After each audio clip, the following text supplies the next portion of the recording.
Thank you, Hugo, for creating this excellent series of flight reviews, and thank you for including mine. It was a great pleasure and honor for me to complete this performance. I had been planning it for almost 10 years, and I had to wait for the right weather conditions.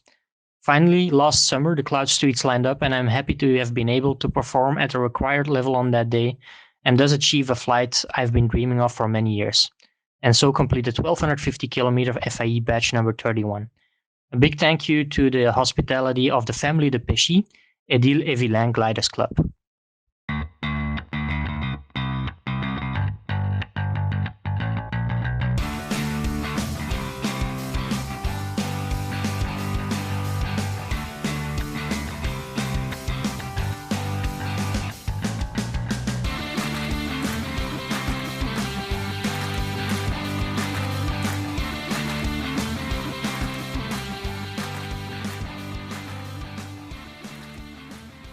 Bonjour à tous et bienvenue dans ce nouvel épisode de Récits de vol. Aujourd'hui, on traverse l'ouest de l'Europe avec un superbe vol réalisé par Tel Schmelzer le 29 juin 2020.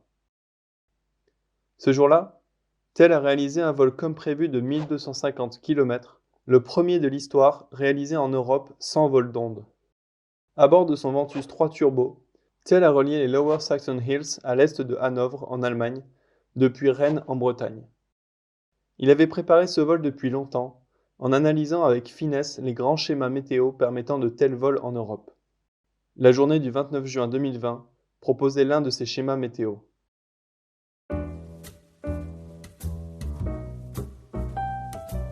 Le 29 juin 2020 était une situation de traîne sur la France, avec une très bonne masse d'air suite au passage du front. La dépression sur l'Angleterre était à l'origine d'un flux de nord-ouest s'incurvant sur le pays. Le fait que le flux s'incurve était nécessaire au succès du vol de Thiel. Il fallait en effet un flux de nord-ouest sur la Bretagne, permettant de ne pas être gêné par les brises de mer le matin, et un flux de sud-ouest en Allemagne, pour alimenter les pentes en fin de vol. La journée du 29 s'annonçait bonne, mais le matin du jour J, une couche d'altocumulus rentrait plus vite que prévu sur la Bretagne.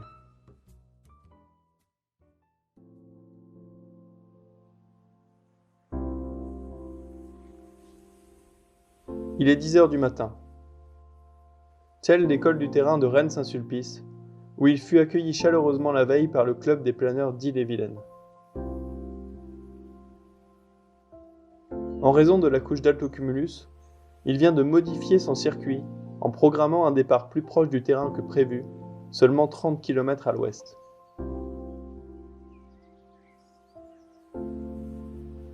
Cela fut nécessaire car sous le voile, la convection n'avait pas démarré, et Thiel dut effectuer un long plané depuis la ligne de départ vers l'est, où les premières barbules se formaient.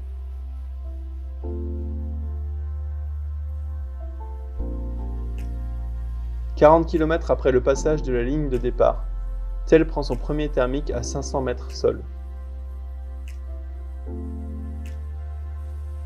Celui-ci est particulièrement faible, mais permet au pilote de rester en l'air, ce qui n'était pas gagné avec le voile.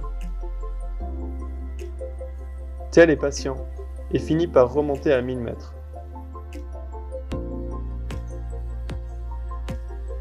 Le voile d'altocumulus se défait progressivement et la convection commence enfin à s'établir.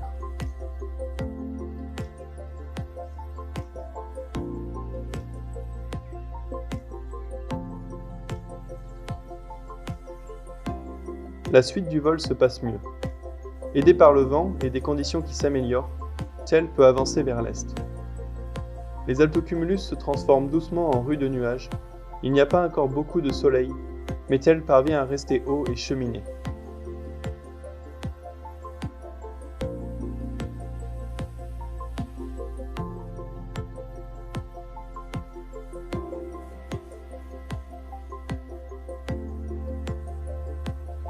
À partir du Mans, les conditions sont enfin bonnes avec de beaux alignements de cumulus et des plafonds à 1400 mètres. À 13h, le planeur passe au sud de Paris en direction de son premier point de virage.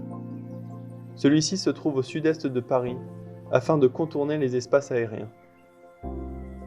Il traverse ainsi la Beauce où les conditions sont devenues excellentes pour filer vers son point de virage.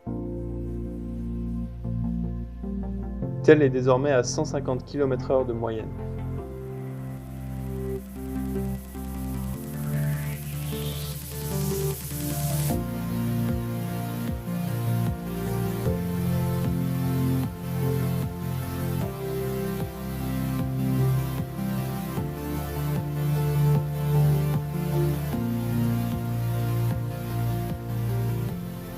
Après avoir viré son premier point de virage, Tell met le cap vers la Belgique. Les plafonds sont de 1800 mètres et le vent commence à tourner sud-ouest, ce qui est favorable au pilote. À 14h30, le planeur passe travers Reims et se rapproche de la Belgique.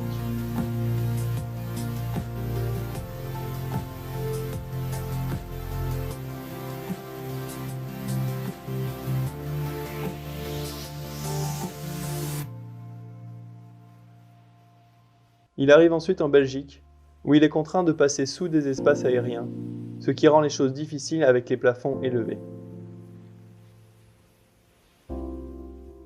Néanmoins, Tell parvient à rejoindre l'Allemagne sans trop de difficultés. En contact radio avec Cologne, il est autorisé à traverser la TMA et profite de beaux alignements pour continuer sur sa lancée.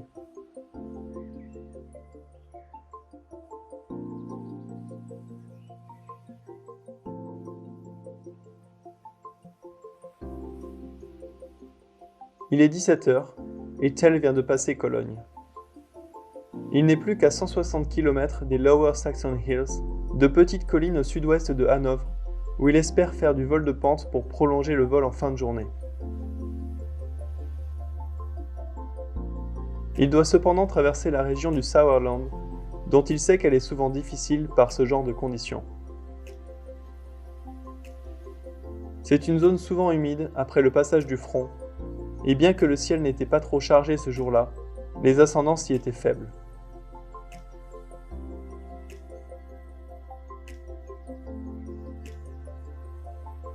Tell prend le temps de traverser la zone, puis remonte à plus de 2000 mètres, à 60 km de son second point de virage.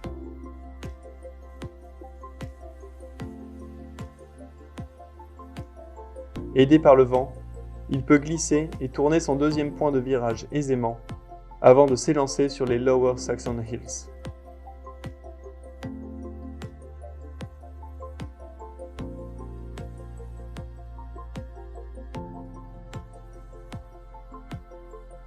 Tell avait prévu une fin de vol en pente sur les Lower Saxon Hills afin de rallonger son circuit.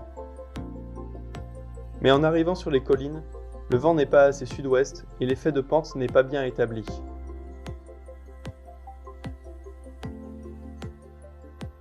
Heureusement, il n'est pas trop tard et quelques thermiques sont encore en place, permettant au planeur de remonter et d'avancer vers le dernier point de virage. Cependant, ceci ne dure pas, et en arrivant à proximité de son dernier point de virage, les conditions se dégradent. Tell prend un dernier thermique sous les étalements, à 20 km du point de virage, avant de s'élancer dans un long plané.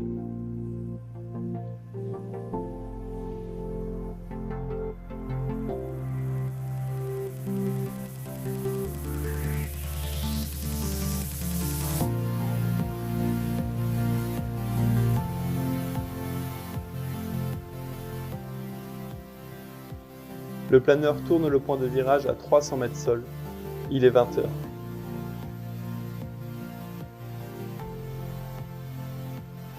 Tell vide alors ses ballasts et fait demi-tour vers la ligne d'arrivée, qui est encore à 110 km. L'effet de pente est faible, mais lui permet de rester en l'air maintenant qu'il est à vide. Tell redescend les pentes, et en arrivant à l'extrémité sud des Lower Saxon Hills, il n'est plus qu'à 20 km de sa ligne d'arrivée, mais à seulement 630 mètres d'altitude.